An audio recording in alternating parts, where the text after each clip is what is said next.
Oke.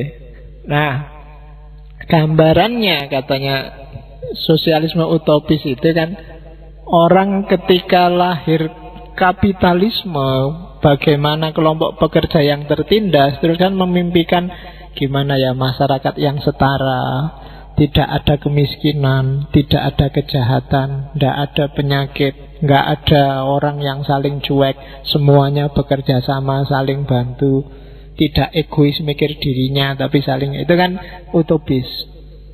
Iyalah itu bagus, tapi terus piye prakteknya? Maka oleh Karl Marx, sosialisme awal ini disebut sosialisme utopis. Biasanya yang dikenal sosialisme utopis itu ada Robert Owen, Etienne Cabot, dan Charles Fourier. Robert Owen ini kan yang dikenal dengan kalimat di atas itu. Tidak ada kekurangan, tidak ada kemiskinan, tidak ada kejahatan, tidak ada penyakit. Enak sih nek diomongkan. Tapi untuk bikin kayak gitu itu gimana? Itu yang belum muncul di pikiran mereka. Sehingga oleh Karl Marx disebut ini namanya sosialisme utopis. Mimpi. Nek mimpi sih indah, bagus, tapi prakteknya gimana? Jalannya terus gimana? Dari situ Marx melanjutkan sehingga lahir namanya komunisme. Kalian sudah sangat sering mendengar ini. Tak loncati yang ini, kita lihat. Komunisme diawali dari kritiknya Marx pada kapitalisme. Kayak gimana sih kritiknya Marx pada kapitalisme itu ini loh. Jadi struktur yang tidak imbang tadi, yang namanya kapitalis tadi, gambarnya semacam ini. Di level paling bawah itu level pekerja, kelompok proletar tadi, dia yang kerja keras. Itu kalimatnya we feed all. Kita yang ngasih makan semua orang. Wong dia yang bertani, dia yang berternak, dia yang ngurusi perikanan, wong dia yang pekerjanya. Hasilnya yang menikmati pemilik modal, orang kaya yang di atas yang makan-makan seneng-seneng itu. Dan struktur ini bisa langgeng karena ada yang jaga, ada yang belain. Apa? Militer. Ya kan? Kalau orang kecil-kecil itu macam-macam disikat sama militer, karena militer backupnya orang-orang kaya itu. Ya kan? Nah, dan untuk bikin orang-orang kecil ini tidak ngamuan, sehingga kalau ngamuk nanti disikat oleh militer, lahirlah kelompok rohaniwan.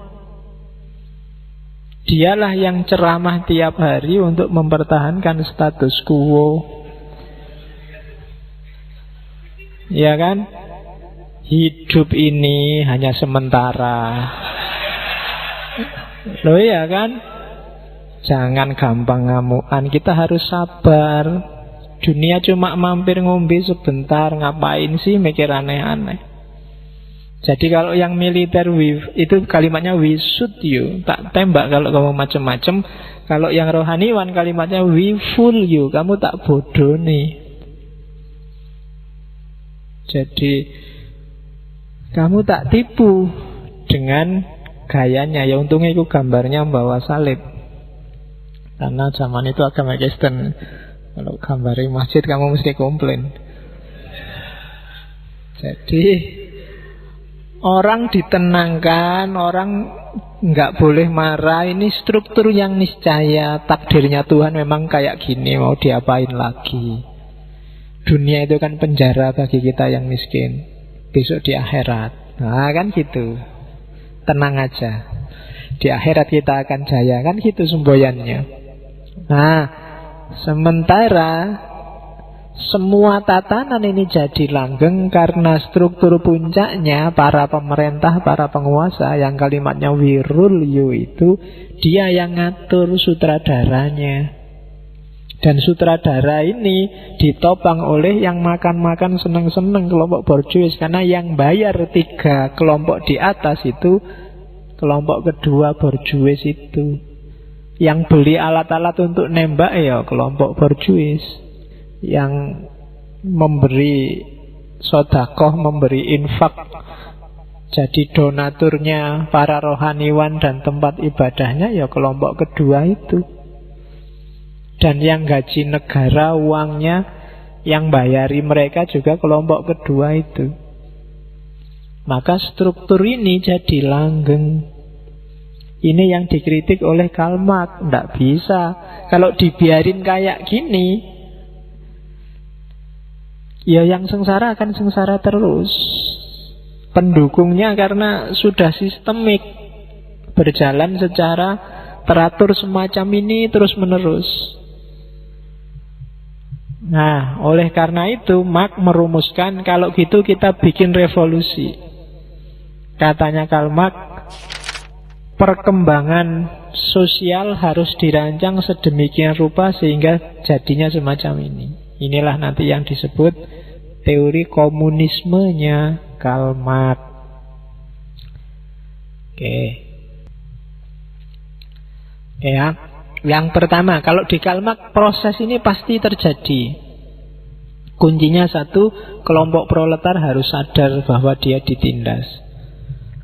Jadi era hari ini mungkin di Indonesia itu namanya era pertama, kapitalisme. Kepemilikan pribadi masih sangat dihargai, kompetisinya bebas sehingga yang kaya tetap kaya terus, dan kelas-kelas ekonomi semakin mapan.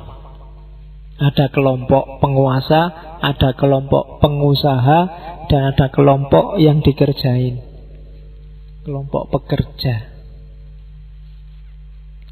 Ini kalau tiga variabel ini masih ada, berarti kita masih di era namanya era kapitalis. Nanti lama-lama kelompok proletar ini sadar, wah selama ini aku ternyata dikerjain, tenagaku habis, penghasilanku nggak meningkat. Lama-lama akan terjadi usaha untuk berontak, mulai berusaha membebaskan diri. Nah, itu era kedua, perjuangan kelas, yaitu tabrakan antara borjuis dan proletar. Memuncak di revolusi proletariat namanya. Terjadi revolusi, benturan dahsyat. Para pekerja berontak pada kelas atas, pada borjuis, pada tuannya. Dan pasti karena elit itu jumlahnya pasti lebih sedikit daripada awam. Ketika terjadi perang, pemberontakan besar-besaran, yang menang pasti kelompok proletar. Katanya Marx, jangan khawatir, kecuali proletarnya tidak kompak, atau sengaja dibikin nggak kompak memang biar nggak berontak. Jadi katanya Marx, asal kompak dan semua sadar, pasti akan lahir sosialisme. Sosialisme itu ketika kelompok proletar ini menang. Nah, cuma ketika kelompok proletar ini menang di awal, di masyarakat sosialis ini, yang terjadi adalah, kalau bahasanya Marx, diktatoriat, kediktatoran kelompok yang menang, kediktatoran kelompok proletar. Jadi orang-orang miskin tadi, setelah dia menang perang, langkah pertama untuk menata dunia sosial, dia harus jadi diktator sesuai visi sosialismenya. Ini nanti jadi kunci kelemahan teorinya Marx. Tapi katanya Marx harus begitu. Nanti kita lihat kenapa harus begitu. Kalau nggak begitu, ya cita-citanya sosialisme nggak akan lahir. Harus keras dulu, harus diktator dulu. Baru setelah diktatoriat ini jalan, masyarakat tertib, akhirnya kelas-kelas terhapus, segalanya dari bersama untuk kepentingan bersama, lahirlah namanya komunisme. Masyarakat tanpa kelas. Masyarakat tanpa kelas berarti masyarakat yang tidak butuh lagi negara. Semua orang sudah kompak sekarang. Nah, itu namanya komunis. Jadi masyarakat yang sudah komunal, dari masyarakat untuk masyarakat, tidak butuh diatur-atur lagi. Negara dibubarkan saja, dia tidak dibutuhkan. Jadi masyarakat kapitalis diberontak oleh kelompok proletar. Akhirnya proletar menang. Untuk sementara yang proletar jadi diktator untuk menertibkan situasi. Setelah situasi beres, masyarakat kelas hilang, lahir masyarakat tanpa kelas, maka sekarang tidak ada lagi diktator. Semuanya setara, sama rasa, sama seneng, sama susah. Itu nanti yang disebut komunisme, kalau dalam kata-katanya Karl Marx. Oke, ini beberapa pertanyaan yang sering diajukan. Sengaja saya rumuskan model tanya jawab biar kamu lebih gampang. Kenapa sih kok, ini sering ditanyakan ke saya, kok harus revolusi? Mbok dinasihati baik-baik aja kelompok borjuis itu, mbok diceramai aja, mbok dipakai pelan-pelan. Kalau ada yang tanya kenapa harus revolusi, yang pertama katanya, kalau versinya Karl Marx, coba dilihat situasinya. Apa mungkin ada perubahan pelan-pelan sementara booming kemiskinan, eksploitasi pekerja, kemudian daerah kumuh, daerah miskin menjamur di mana-mana. Bahkan pada titik tertentu nanti orang-orang miskin, orang tidak ngerti apa-apa itu kehilangan hak pilihnya, hak suaranya. Jadi ya kayak misalnya di Jakarta, ribuan mungkin puluhan ribu orang di sana, urban di sana. Dia miskin, nggak punya daya, bahkan untuk dicatat sebagai warga Jakarta aja nggak mungkin. Akhirnya dia kehilangan hak suara. Kalau modelnya tidak revolusi, misalnya pelan-pelan lah, ya kita bikin pemilu, nanti biar kelompok sosialis menang, nanti kita ganti dengan sosialisme negaranya. Katanya kalau bang, tidak mungkin. Orang-orang miskin itu banyak diantaranya malah nggak memiliki hak suara. Jadi tidak akan mungkin menang kalau dibikin pemilu, kalau pelan-pelan konstitusional. Yang kedua, kelompok borjuis itu dilindungi oleh negara. Perselingkuhan, apa enaknya? Persekutuan antara negara dan kelompok borjuis ini kan persekutuan yang saling mengenakkan. Dan mereka pasti tidak mungkin dengan ikhlas, dengan sukarela ganti sistem dari kapitalis jadi sosialis.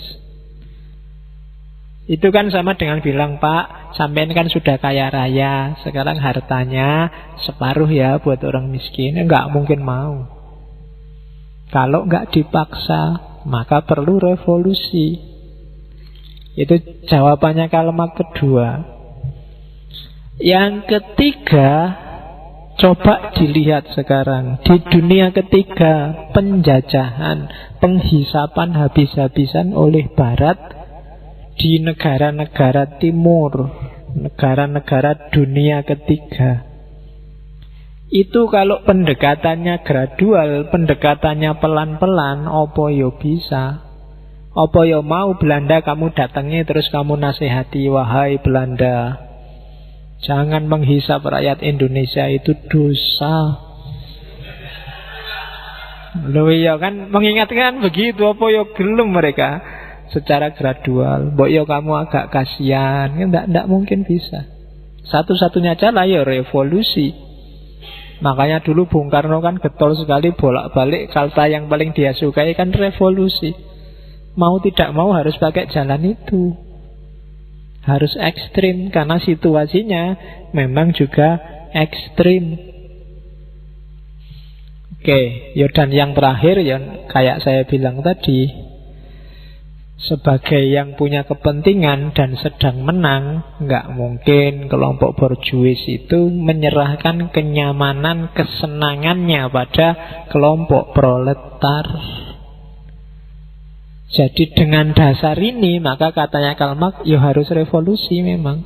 Tidak bisa hanya evolusi. Kalau evolusi, tidak akan jalan. Tidak akan mau. Oke, terus pertanyaan kedua yang tadi, kenapa kok harus diktatorship? Harus setelah menang kelompok sosialis ini, kenapa kok harus menindas? Mbok yo jangan kayak gitu, itu namanya balas dendam. Katanya Karl Marx, enggak begitu. Maksudnya bukan balas dendam, dia harus diktatorship untuk menghindari munculnya counter revolusi. Kalau tidak keras, kelompok borjuis ini bisa menggalang kekuatan lagi. Dia harus dilumpuhkan. Itu katanya Karl Marx. Jadi untuk menciptakan masyarakat egaliter, ya karena memang sudah mengakar, ya harus dipaksa. Harus agak diktator. Harus dirampas hartanya untuk orang banyak, antara lain itu. Jadi kenapa harus diktator? Ya biar nggak muncul counter revolusi. Terus yaitu kayak katanya Mao Zedong itu kan, power grows out of the barrel of a gun. Kekuatan akan muncul dari barel, dari khazanah, dari satu barel itu kan yang sak tong, sak drum senjata. Kalau tambah kekuatan senjata, tidak akan mau mereka, harus dipaksa. Wong semua modal, semua kekayaan ada di mereka, sekarang mau dibagi, itu kalau mereka normal mesti nolak. Kalau masih punya kekuatan, dia akan bikin counter revolusi. Untuk menghindari itu harus agak diktatorship di era-era awal, untuk menata yang selama ini sudah mengakar. Maka kebanyakan, ya kayak di Rusia, di Cina itu, ketika terjadi revolusi di awal biasanya keras, militeristik, dengan tujuan biar tidak bikin counter revolusi, biar tidak balik lagi ke tatanan yang lama. Itu pertanyaan kedua. Oke, sampai di situ kelihatan bagus, masuk akal. Sekarang kita lihat. Ini juga sering ditanyakan pada saya. Di mana kelemahannya Karl Marx?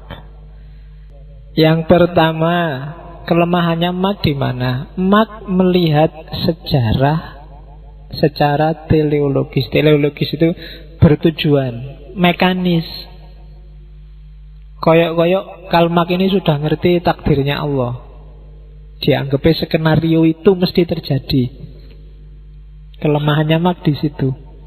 Kalau modelnya persis kayak Karl Marx, ya berarti wilayah kebebasannya akan sangat terbatasi. Itu yang sering dikritikkan orang pada komunisme. Apa-apa mau diatur, kebebasan individual kurang dihargai. Kayak tadi yang skema perempatan tadi. Itu biasanya kritik pertama. Yang kedua, ya diktatorship tadi. Yang ketiga, ada kritik pada Karl Marx, antara lain dari Lenin. Lenin ini melanjutkan Karl Marx, tapi dia punya Leninisme. Kalau katanya Lenin, untuk bisa lahir revolusi, semua kelompok pekerja harus sadar dan kompak, seperti saya bilang tadi. Tapi mereka, kelompok pekerja ini, orang-orang yang kebanyakan tidak terpelajar. Kebanyakan orang biasa, disuruh mikir ndaki-ndaki berat, nggak bisa. Mbok ajak revolusi, mbok ajak demo, mereka mau kalau ada bayarannya dan makan siangnya. Kalau gratis nggak akan mau. Jadi ya susah itu memperjuangkan sosialisme secara kapitalis itu. Nah, harus dibayar, harus makan siang. Nah, katanya Lenin, tidak bisa kalau dibiarkan liar mereka bikin revolusi sendiri. Maka harus ada agennya. Agen ini nanti namanya partai. Dari situ nanti dikenallah Partai Komunis. Jadi gagasan lahirnya Partai Komunis diawali dari Lenin. Jadi ini untuk menyadarkan para pekerja. Pekerja itu kan cita-citanya nomor satu paling besar kan naik gaji. Dia tidak mikir gimana caranya merebut kekuasaan. Tidak, yang penting gajinya muda wis seneng. Jadi katanya Lenin tidak bisa, mereka dibiarin sadar sendiri terus berontak, itu tidak mungkin. Maka harus ada agen, harus ada yang menunjukkan mereka, kamu dieksploitasi loh, jangan diem aja. Dan itu tugasnya partai. Nanti kalau memang sudah terwujud sistem komunis yang sempurna, partai boleh bubar.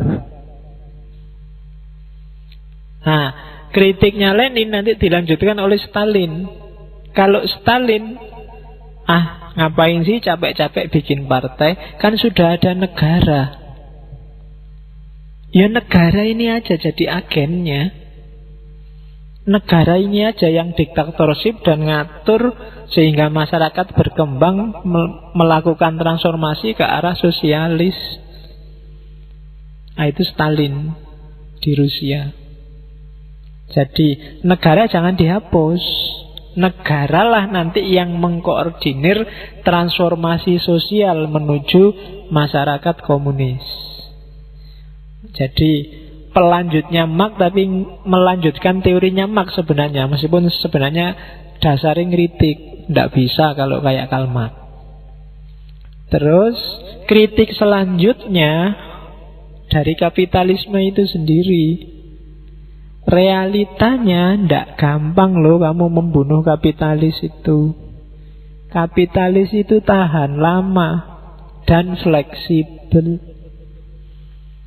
Dia tidak bisa ujuk-ujuk dipotong. Dia bisa adaptasi terus-menerus. Wong kelas pekerja itu sekarang ya malah suka sama kapitalis. Apalagi kalau gajinya dinaikkan. Kamu memiliki saham sekian persen, senang sudah. Dan yang terakhir, kritik pada Marx. Kalau hari ini itu kebanyakan Marxisme lahir jadi neo-Marxisme, fokusnya tidak lagi semata-mata ke kelas pekerja. Jadi fokusnya Karl Marx hanya pada kelas pekerja, itu dikritik. Yang sengsara di dunia ini nggak cuma pekerja, banyak diskriminasi. Perempuan terdiskriminasi, alam semesta juga bahkan terdiskriminasi. Hari ini LGBT juga disebut terdiskriminasi. Ya. Jadi itu juga harus dibela. Ngapain cuma fokus pekerja? Kan sekarang itu yang terjadi. Sebenarnya itu teorinya pakai Marx, tapi tidak semata-mata Marx. Obyeknya nggak cuma untuk pekerja. Emansipasi wanita, feminisme itu kebanyakan pakai Marxisme. Oke, terus itu tadi ya, komunisme. Sekarang sosialisme demokrat. Ini yang utopis sudah, Marxisme sudah. Sekarang yang gradual, yang pelan-pelan. Sosialisme demokrat itu sebenarnya setuju dengan komunisme, khususnya dalam aspek kesetaraannya. Yalah, kita semua ingin setara, cuma caranya tidak revolusi, tapi demokratis. Jadi sosialisme demokrat ini kapitalismenya dimodifikasi dengan unsur-unsur sosialis.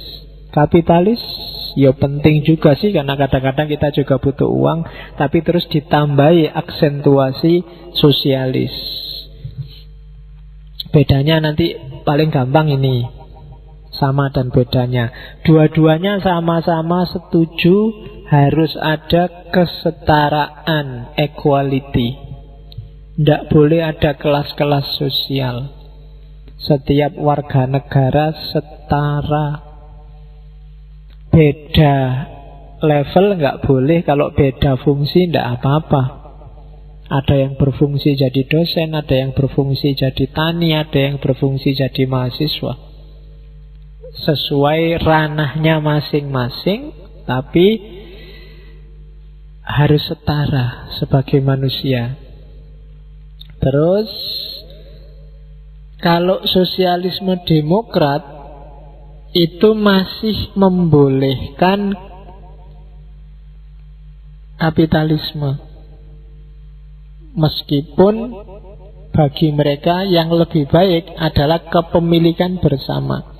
Jadi kayak Indonesia ini misalnya, orang boleh punya perusahaan, orang boleh punya korporasi, cuma hal-hal yang menyangkut kebutuhan orang banyak harus dikuasai oleh negara. Itu gayanya sosialisme demokrat.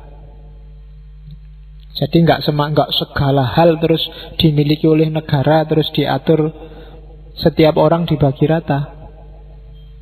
Tapi negara menguasai hal yang jadi hajat hidupnya orang banyak. Makanya saya punya teman yang pernah ke Rusia itu, yang masih komunis. Di sana kalau kalian ke mall itu jarang lihat SPG-nya senyum.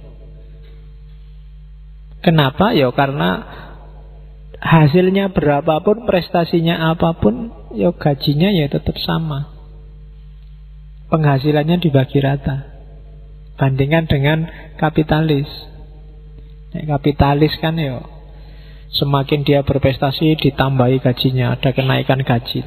Terserah perusahaan itu mau dinaikkan sampai berapapun. Tapi kalau sosialis dia diatur besaran gaji sekian, semua dan yang ngatur negara. Apa-apa yang ngatur negara.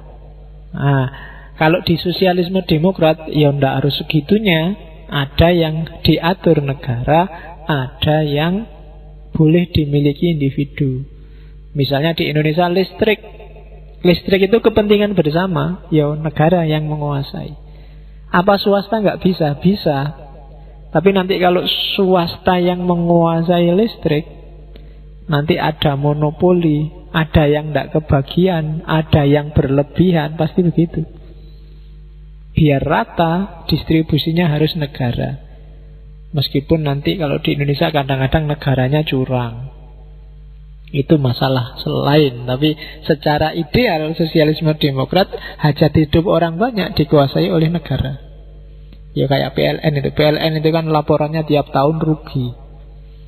Tapi carilah pegawai PLN yang miskin. Kalian tidak akan nemu. Perumahan PLN itu mesti sip. Itu urusan yang lain. Tapi itu bedanya komunisme sama sosialisme demokrat. Jadi kalau Marxisme, komunisme, negara ngontrol full ekonomi. Kalau sosialisme demokrat ya ndak full. Hal-hal yang ndak harus negara yang menguasai, ya negara nggak menguasai juga ndak apa-apa. Sekarang kita lihat ada pertanyaan-pertanyaan. Kenapa muncul gagasan sosialisme demokrat? Mbok ikut Karl Marx aja kan sudah bagus. Yang pertama, di barat ini khususnya, semakin lama orang-orang barat termasuk pekerjanya itu semakin derajat hidupnya naik, semakin makmur.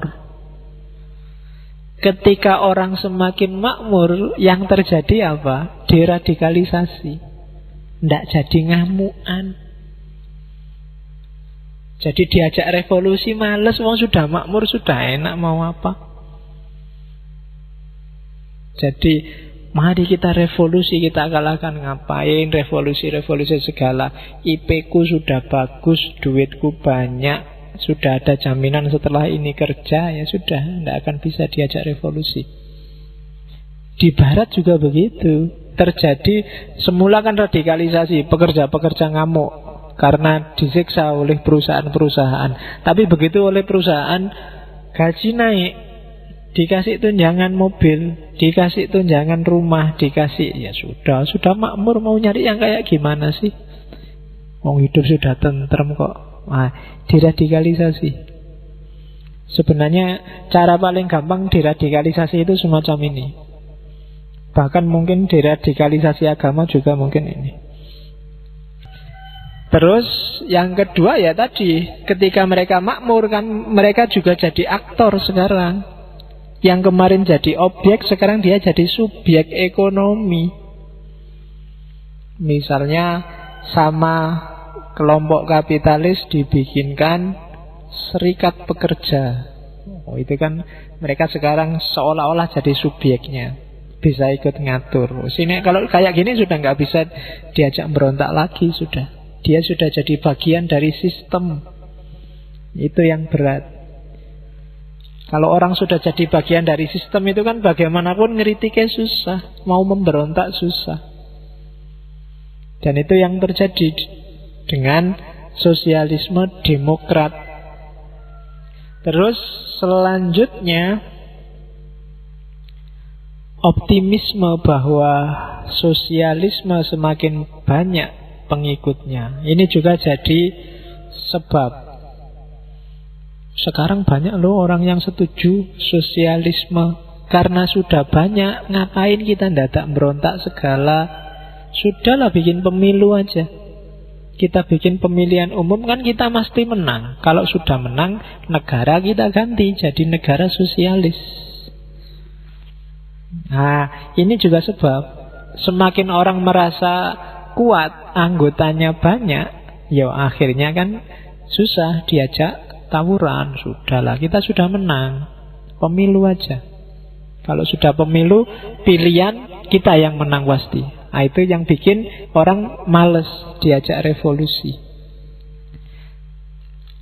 Selanjutnya ada lagi yang menganggap bahwa kayak saya bilang tadi, harusnya jangan dilawan, kita sama-sama manusia. Saling memahamkan aja deh, dialog. Pahamkan orang-orang elit itu, kelompok borjuis itu, bahwa sistem sosialis ini lebih menguntungkan banyak orang. Jadi tidak harus dengan teriak-teriak meruntuhkan, menggugurkan. Tapi biarlah mereka paham bahwa kapitalisme banyak kelemahannya. Lebih rasional sistem sosialisme. Nah, dari situ terus lahir sosialisme demokrat. Terus cuma beberapa negara yang menerapkan sosialisme demokrat ternyata juga gagal. Komunisme kan bangkrut habis-habisan tahun 80-an.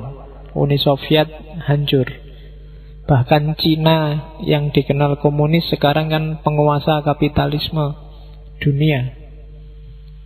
HP-mu aja Cina, laptopmu Cina, padahal itu.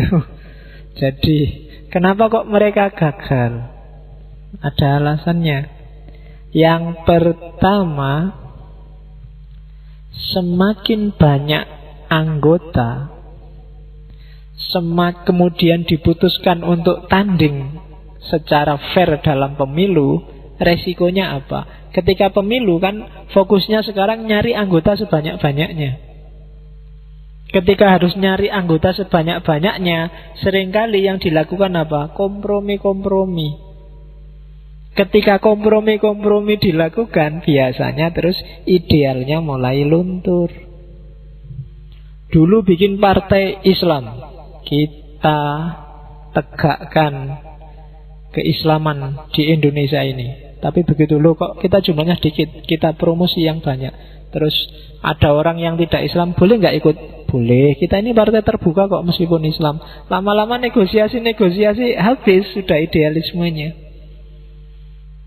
Jadi sekarang kan tidak jelas partai agama atau partai tidak agama, tidak jelas. Pokok intinya dapat masa yang banyak. Memang logika pemilihan umum kan gitu, suara terbanyak.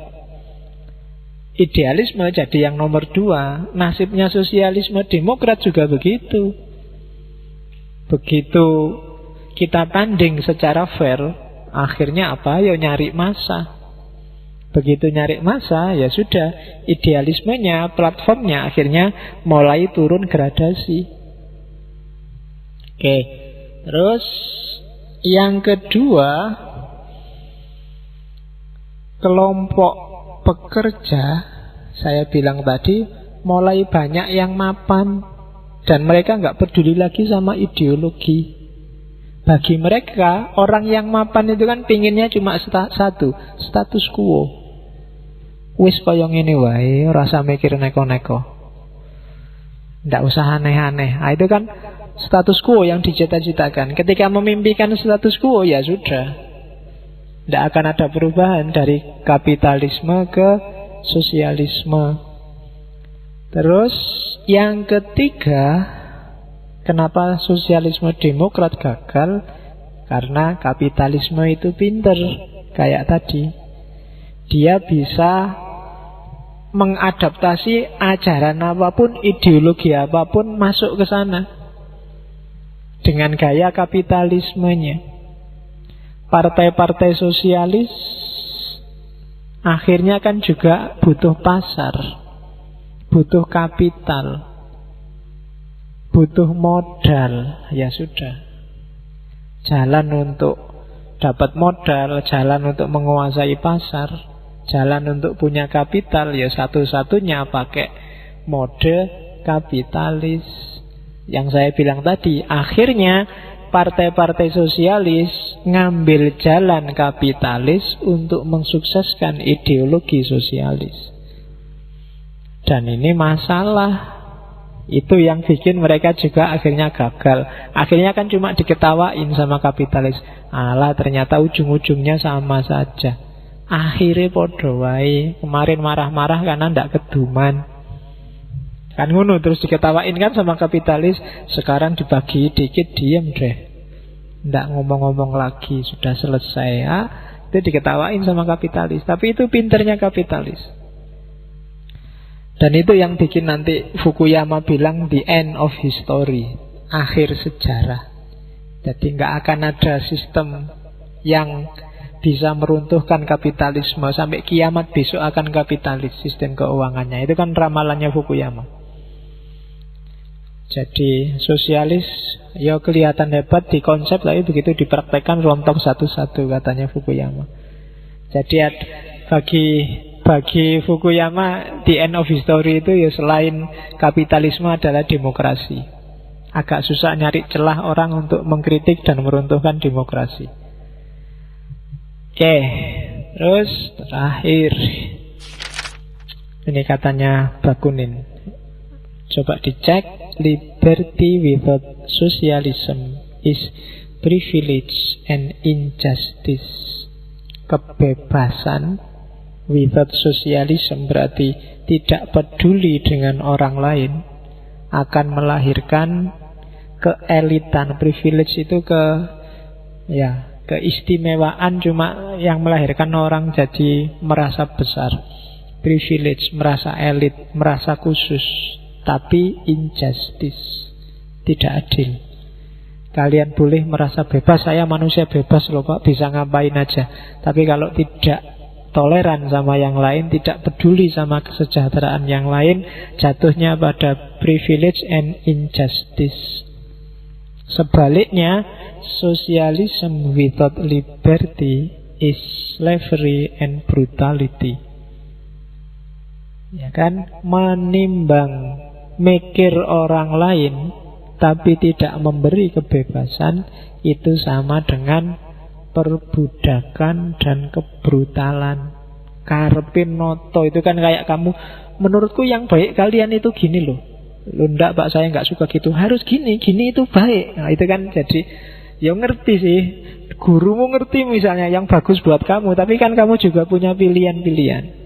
Nah, kelemahannya sosialis itu biasanya semua orang mau dipilihkan yang baik menurut dia. Berarti apa? Sosialisme without liberty, lahirnya slavery, orang dipaksa harus ikut. Ya kan, ya contohnya laki-laki Korea Utara itu kan orang dipaksa harus tunduk sama Kim Jong Un. Kalau enggak dianggap jelek, disiksa, dieksekusi. Jadi socialism without liberty is slavery and brutality. Ini ada juga, to be a socialist is to submit the I to the you. Socialism is sacrificing the individual to the whole. Jadi menjadi sosialis itu berarti memposisikan I pada you. Jadi cara berpikir empatik, jangan egois, itu berarti sosialis. Ekstrimnya sacrificing individual to the whole, mengorbankan kepentingan diri sendiri untuk kepentingan masyarakat banyak, semuanya. Nah itu sosialis. Ya nanti orang yang gayanya kayak gini dan mematok dirinya kayak gini namanya sosialisme. Whoever was not a socialist in youth will be a scoundrel in his old age. Jos Clemenceau. Katanya Jos, siapapun yang tidak pernah jadi sosialis di masa mudanya, maka di masa tuanya dia akan jadi scoundrel. Scoundrel itu bajingan. Ya. Loh yo, bajingan itu kan kata dasarnya bajing dapat akhiran an. Kenapa kok kamu heran?